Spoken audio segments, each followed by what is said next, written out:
Good day, dear readers, viewers, watchers, and listeners. I pray all is well out there. We're going to continue and resume play at this time in the book entitled The Sacraments of Eternity. We are still in the chapter, St. John the Baptist, a man of the desert. Let us resume play. Let us continue. Let us begin.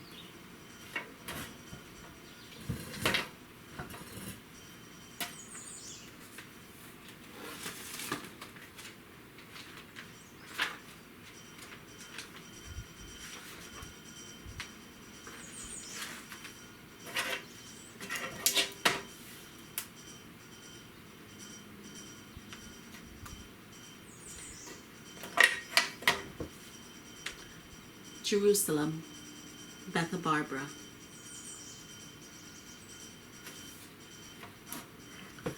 John, are we going to go around Jerusalem this time too? No, today we're going straight into the city. It's going to be much faster that way. Elishua, go ahead and buy some food for the journey. Yes, teacher. Offer. Yes, John. Why are you being so silent? You know, I've never been in such a populated city before, and I'm just taking it all in, looking around. Well, get a good look at this city, for it will be glorious someday, and people shall revere it.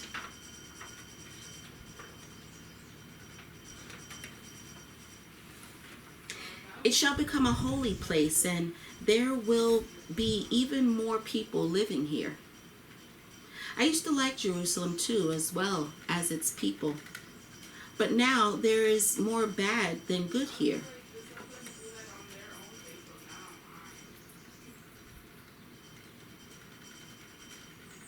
What do you mean by bad? Everything offer, from robbery to murder. What can a person be killed for? Bandits kill for money. Priest and government kill for faith. Offer thought, why on earth did I agree to go with him? John guessed his thoughts. Don't be afraid, Offer. You shall not be robbed or killed here, for you have no money. Well, I've got some. I think I better give them to Parman then. Teacher. Yes, Elishua? What is it? I bought everything. I want to ask you to have some rest for a while in the shade. I'd like to visit Uzziah while I'm here. Maybe I'll even see Barbius at his place. Elishua, just hurry up, please.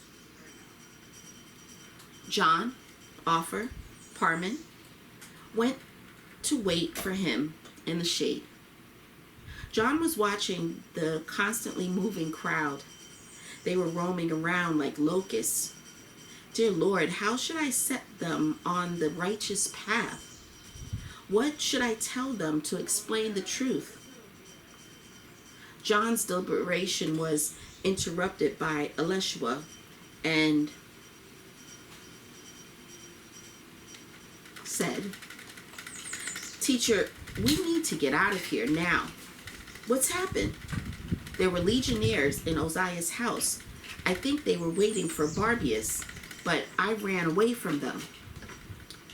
Elisha, we need to get out of the city through the Dung Gate because there's no guard there.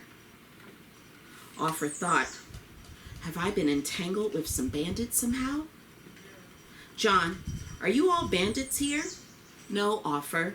The real bandits here are in the palaces, the St.John, and the synagogues. We are but simple and kind people. Elishua, you did manage to see Uzziah. No, he wasn't home. Well, thank God.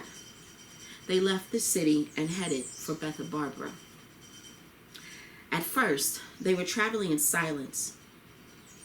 Everyone, don't feel down. Everything shall be all right. At least let us hope for the best.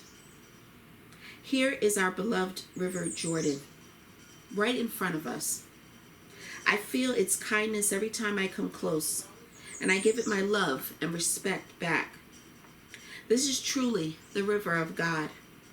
Its waters run to the distant lands and flow into the seas, carrying all the good with them. And people feel all of that. God works in interesting ways. He's created rivers and mountains, as well as the ground, the skies, the sun, and all the stars for people. And they turned their back on him. They warded him off with their ignorance and love only themselves.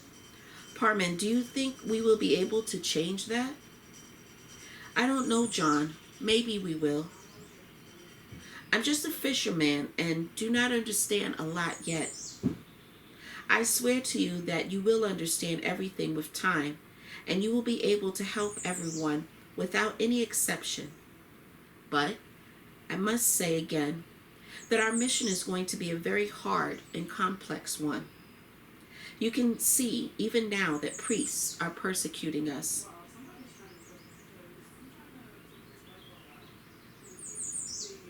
Though they are supposed to recognize anything of God at once, they are just waiting for us to be gone. I must admit that there are smart and honorable people among the clergy, but they are afraid of retaliation on behalf of their fellow priest. Look, legionnaires are headed our way. Teacher, shall we go around them? Elishua, we aren't some thieves. We are going straight towards them.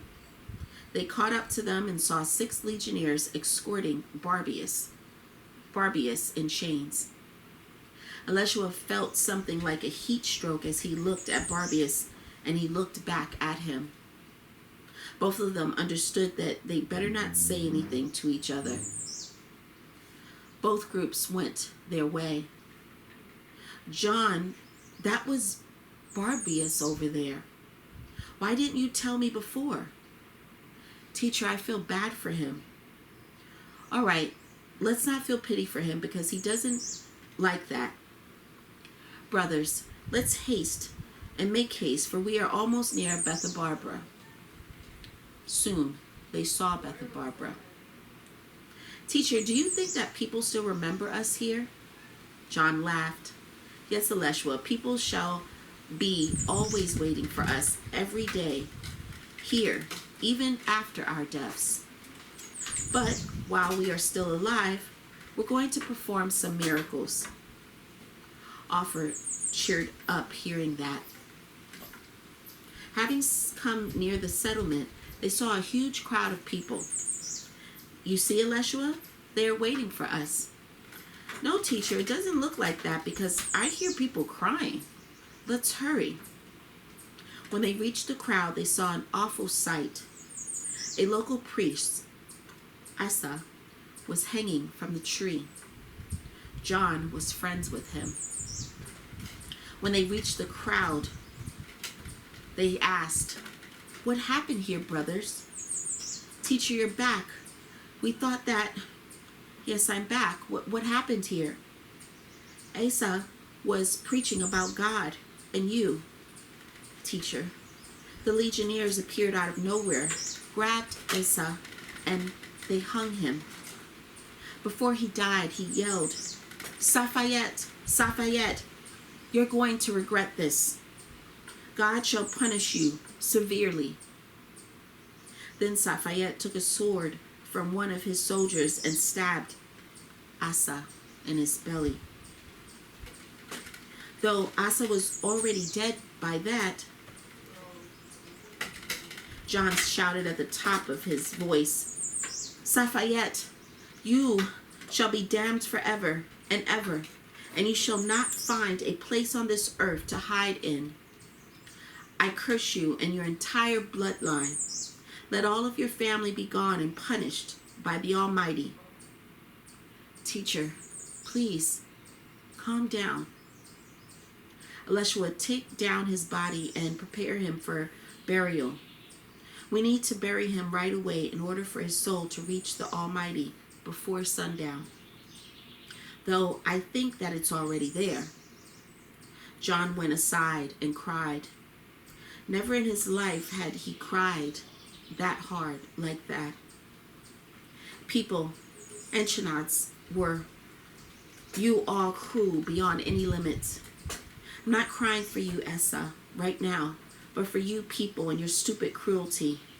Whenever you begin to understand that your disbeliefs shall be the death of you and your future. Teacher, yes, Elishua, forgive me for that outburst. I understand your reaction, teacher. We have prepared Essa's body.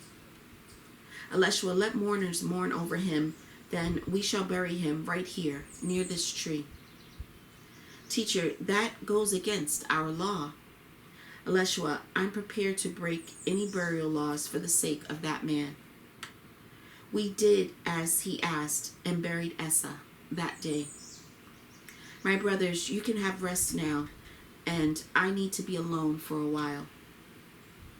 Teacher, can I come with you? John Zebedee, I'm sorry. I haven't noticed you there. Have you been back long? No, just yesterday.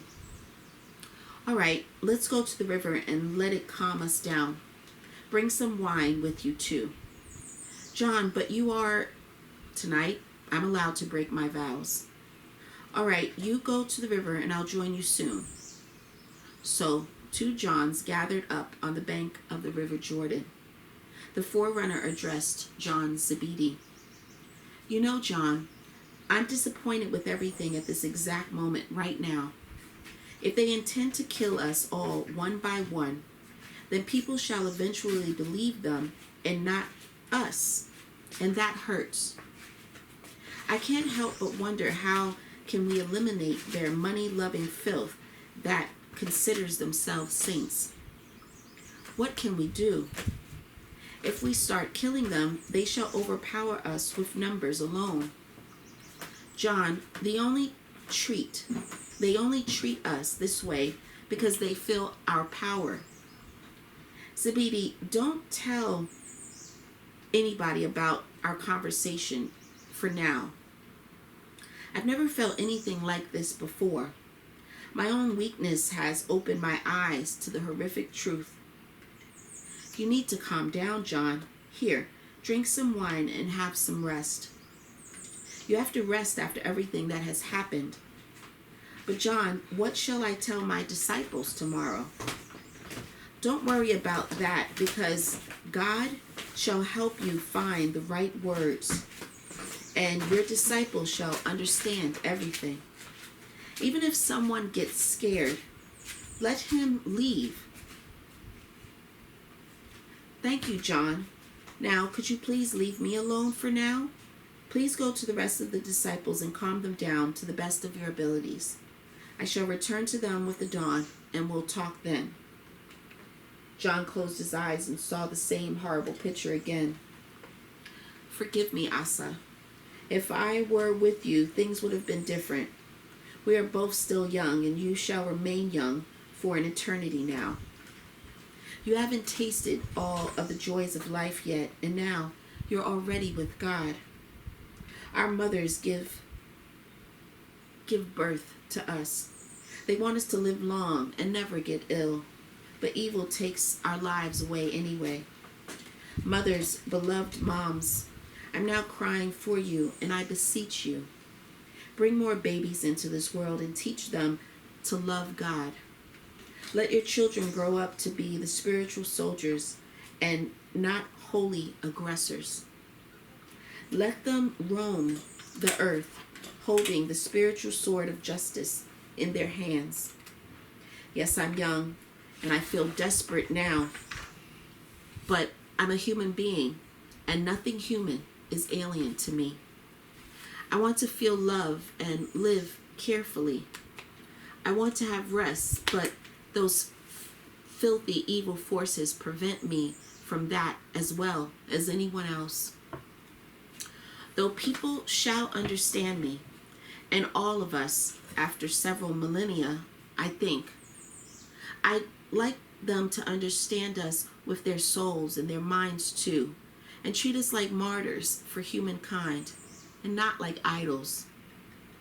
Right now I feel scared and hurt for all people, those people that were hung and crucified. They were too given birth to, breastfed, but in the end they... John, get yourself together, for you're a grown-up now. A bright light in the shape of a man appeared next to John. Who are you? I'm Eli. Oh Lord, you heard my prayers. Please forgive me. John dropped to his knees. Rise, my child, and come closer to me. Many years have passed since my ascension to heaven in a fiery chariot. I was very glad when I knew about your birth. I've been watching over you this whole time. Now, I've returned here in your time of need in order to calm you down. Eli, God, please punish these lunatics. No, John, now is not the time to punish anyone, for people might think of it as revenge. Believe me, their punishment shall come with several centuries. This punishment shall be a spiritual, not a corporal one. Eli, God, tell me, is Asa's soul already up in heaven?